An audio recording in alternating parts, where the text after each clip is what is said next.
Thanks for inviting me here this morning to talk to you, and I want to share a couple of things about what I've experienced so far. But I want to start with an anecdote that happened actually yesterday. My daughter's in 4th grade, and we rode our bikes to the Lincoln campus yesterday morning and then took the bus up to the McCarthy campus. And there was a 1st grade girl sitting across the aisle from me, and I got on the bus and she's like, "What are you doing here?" And I said, "I'm riding up to school." And she said, "Are you a teacher?" And I said, "Yeah, I'm a teacher." And she said, "What do you teach?" "1st grade?" "No." "2nd grade?" "No." She went through all of the grades, and then she saw my name tag and she looked at it and said, "What is that?"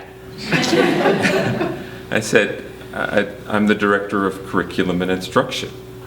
And she's like, "What is that?" And then the bus driver, who's been listening to all this because we're in the front row, says the girl's name, and I can't remember. I just remember she's in Miss April's class. And he says, "He's kind of the guy who helps the teachers decide what are the best things to teach." She's like, "Oh." And I said, and also it's my job to help the teachers decide what are the best ways to teach those things. And she's like, "Oh. Well, you should not be that. You should be Mr. Learning Guy." And I said, "That's a great idea." And then I went to Erica and said, "I need a new name tag. I would like to be Mr. Learning Guy."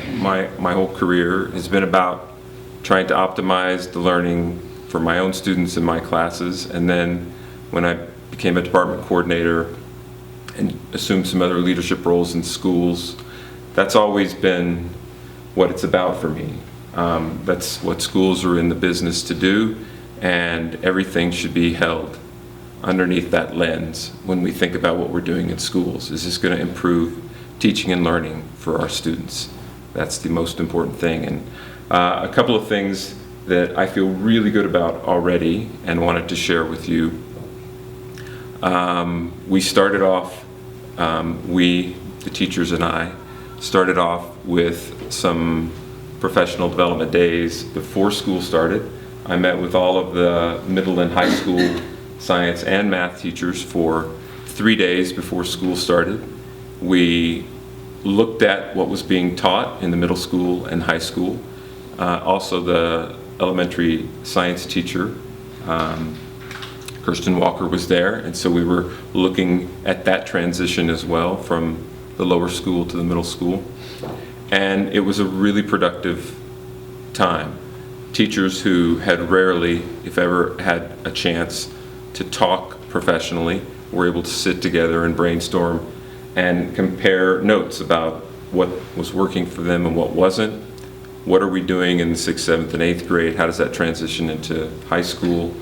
What are we doing in the lower school to transition into 6th grade? And it was a really, really productive time.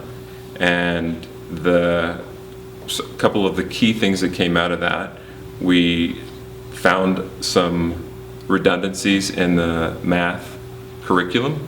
And so we have taken care of that. One small little gap that the math teachers agreed, well, that's something we can do at this level. And the middle school science department really took a hard look at themselves and what they had been doing for the past 5, 6, 7 years, and found some redundancies there and some gaps compared to what's now going on in the high school. And they are doing their best to rework some of their curriculum for this year. And looking ahead, Kirsten Walker and the middle school teachers are in the process of evaluating, and I believe Kirsten is committed to adopting the next generation science standards, which, if you've not heard of that, next generation science standards were developed in a collaborative effort with state science educators, the National Science Teachers Association, and the National Research Council. And there are no set of curricular standards and benchmarks that everyone is going to be happy with, but it's as good a set of science standards that I've ever seen. And the nice thing about them is that if we can get the teachers in the middle school enthusiastic about it as well, and I believe they are, we could potentially have a very vertically aligned and robust first grade through 8th grade science sequence, and lead our kids into the high school with a really strong background in science, knowing that they have the skills and some of the knowledge that they need to succeed when they get to those higher level classes in the high school.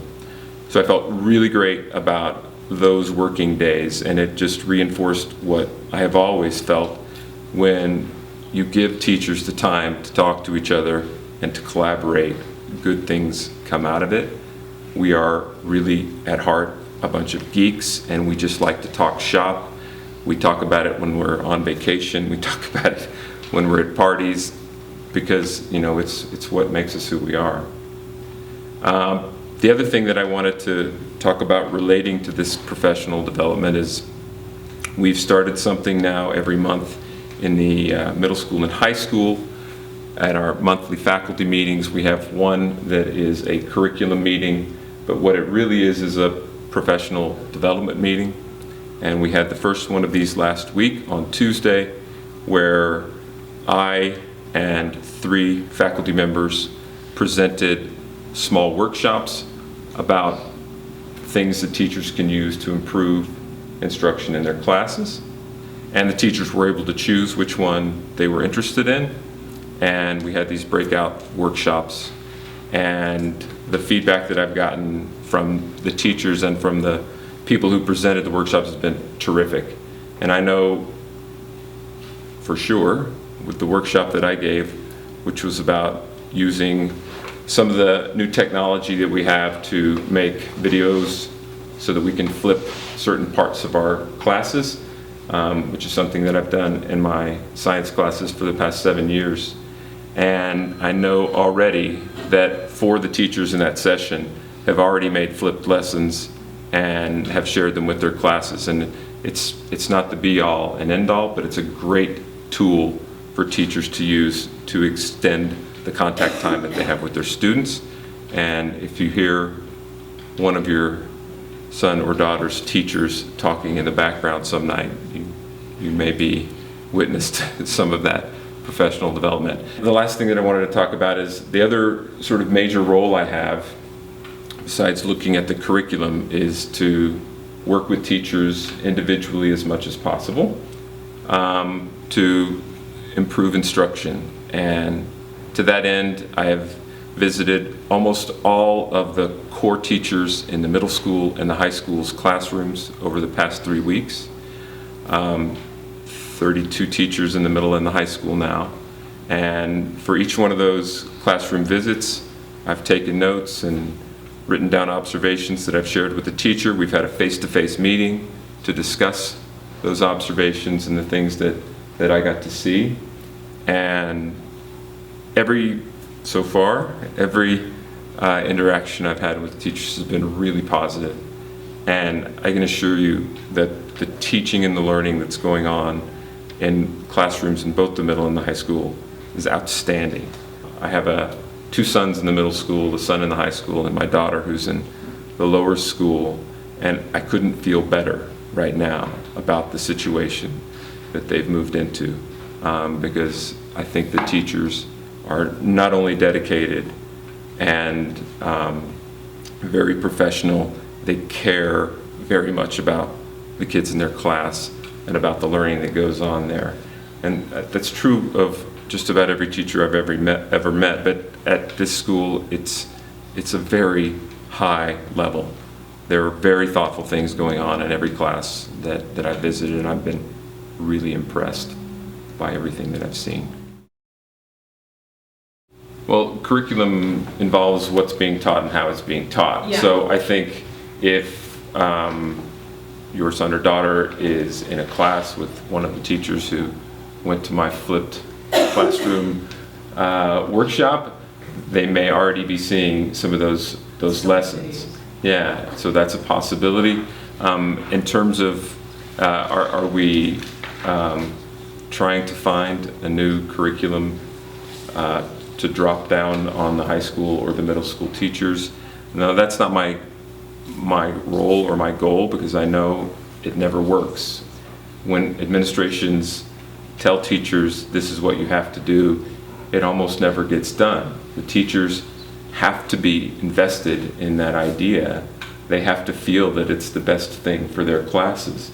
And so any sort of curricular directives are going to be, I'm going to offer lots of things to the teachers, and I hope everything that I present will be a good idea and something that's going to improve the learning that happens in their classrooms. But ultimately, they have to pick it up and implement it, and I would support them in that, but they have to want to do it, or else it's unlikely to get done.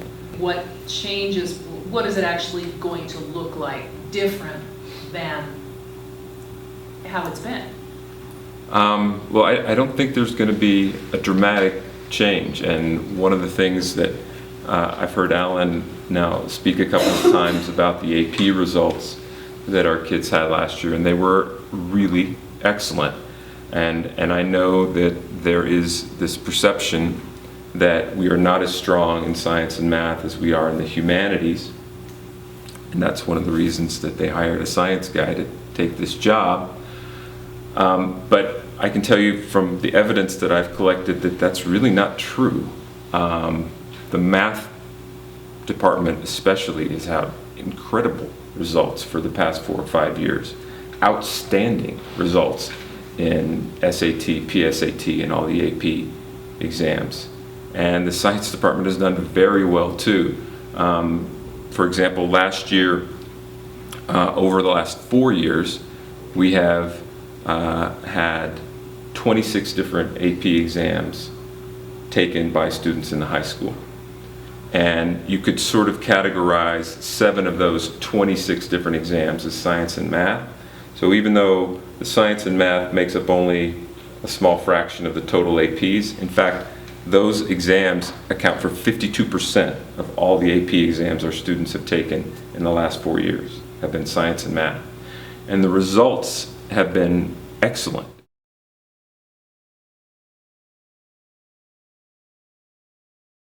The students who are not potentially strong in math and science or inclined to math and science, that's sort of tangentially related to something else we're doing this year relating to mindsets, and the idea that a student is not good in math and science. I mean, I've taught chemistry and physics and AP chemistry, and I know that there are subjects that are really challenging and difficult for students. But I've never had a student who applied him or herself that couldn't succeed even in all of those classes. And I think our teachers feel the same way, and we need to support those students in the science classes that we have. And if there's a need, then we can create a new class. But I think we're not helping our sons and daughters out by giving them a pass and telling them, it's okay, you're just not a math person, or you're just not a science person. We can tell them, okay, maybe you're not there yet. We can keep working on it, but I think it's the wrong message to send to them to just say it's okay. I wasn't good in science or math either. That perhaps is the message some of you might have gotten, and it's the wrong message.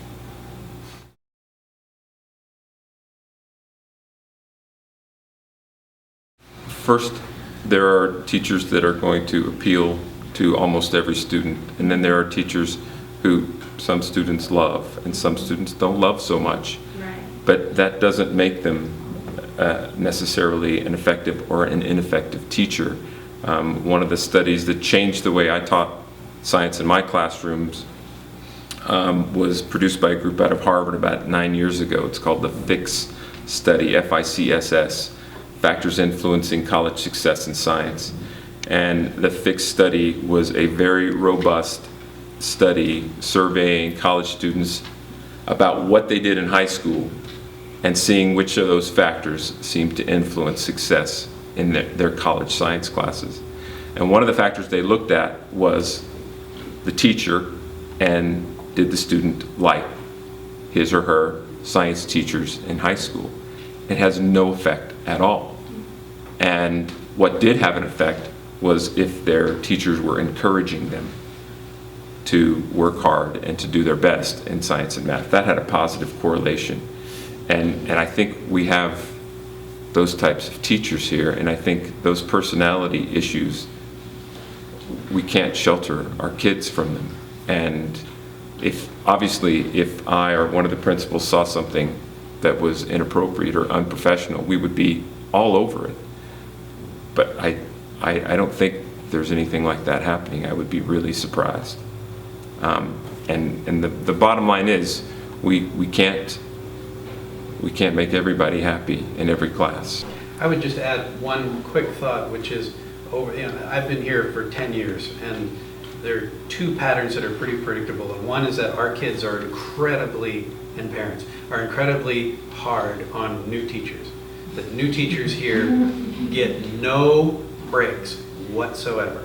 If they're in any way different from the person who came before them, for better or worse, our kids try to chew them up. And it's really disturbing, actually, because I find myself 2 weeks into school with kids going, coming in about this new teacher, and you just sort of pause and say, hold on. Let this person get their feet on the ground. This is a new school. The other thing that I tend to hear often is that ninth graders especially will come in and they'll feel like, this teacher doesn't like me, or this subject's too hard, or I'm being pushed in some way harder. And then they get to their junior year or their senior year, and they look back on the preparation that ninth grade teacher gave them, or that early level math teacher, whatever it was, and they say, yeah, now I get it. I am kicking butt in my calculus class because of how good that ninth grade teacher was. And they may not appreciate it in the moment, and it's hard, and they feel pushed, and they feel challenged, and maybe that teacher didn't like me. Well, it might be that class was just harder than you were ready for at that moment. So you just have to take with a grain of salt that experience of, particularly of the younger kids in the classroom with that teacher one-on-one.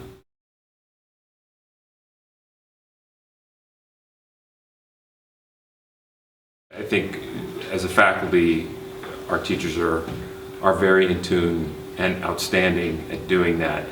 One of the things that I also encourage teachers to do is to look for commonalities. And we know that there are individual learning styles, but we don't want to sort of give students a pass, give them a Myers-Briggs test and say, okay, well, you don't have to learn this way anymore because you're not good that way, right? And so we are sensitive to that, and we're obviously going to try to design lessons that are going to appeal to every student and be varied in those lesson plans, so that we're going to appeal to the likes and dislikes of everyone along the way. But one of the things I really am interested in continuing to pursue, I read an article by psychologist Daniel Willingham, who was one of the authors of one of our summer reading books. And his thesis is basically, we can do all of that we can, but kids are more alike than they are different. And maybe let's focus on that instead of having 10 different lessons. Let's focus on a lesson that's going to appeal to all the students. And it's a different way of looking at the same idea. But I think it's something that our teachers are very adept at handling already, and obviously I'd be willing to support that any way I could. And I think Annie, who's a middle school academic support counselor, is an expert in that area and is also outstanding and will be a great resource for the teachers in the middle school too.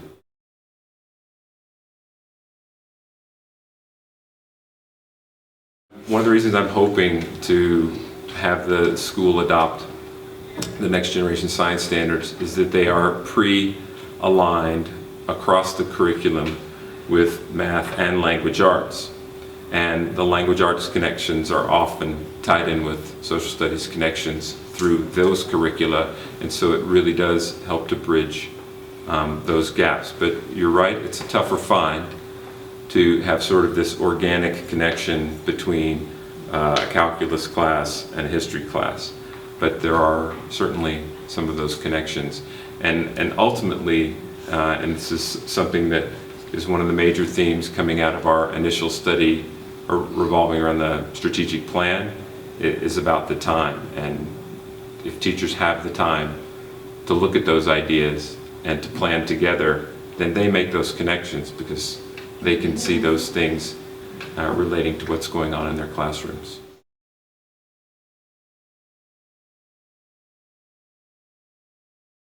It's one of the ideas that I want to talk to teachers about. Probably the first step for me in that direction is I'm going to be talking with some of the lower school teachers and Deborah Mormon about the math curriculum that they have in the lower school. And I'm not, like I said about the next generation science standards, I don't think there's any set of standards that appeals to everyone. And I know there's a lot of press about the Common Core. A lot of proponents and opponents on both sides of the political spectrum, which is really interesting. I think there are reasonable standards in math, and the fact that they are going to be the basis for a lot of the resources that teachers have available to them, it's certainly something that we need to consider.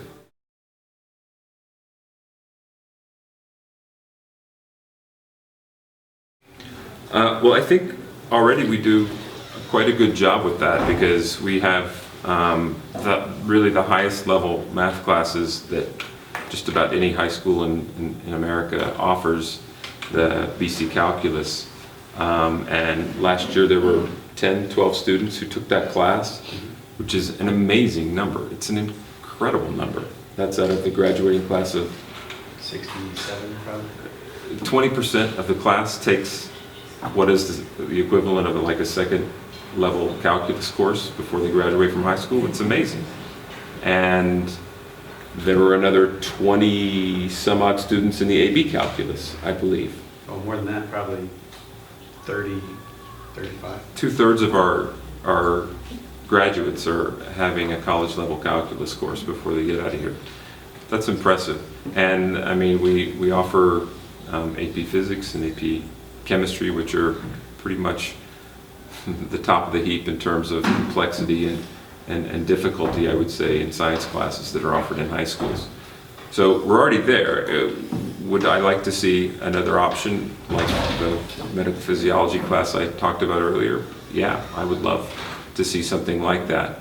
But we have to look at that and look at what the student interests are before we jump on something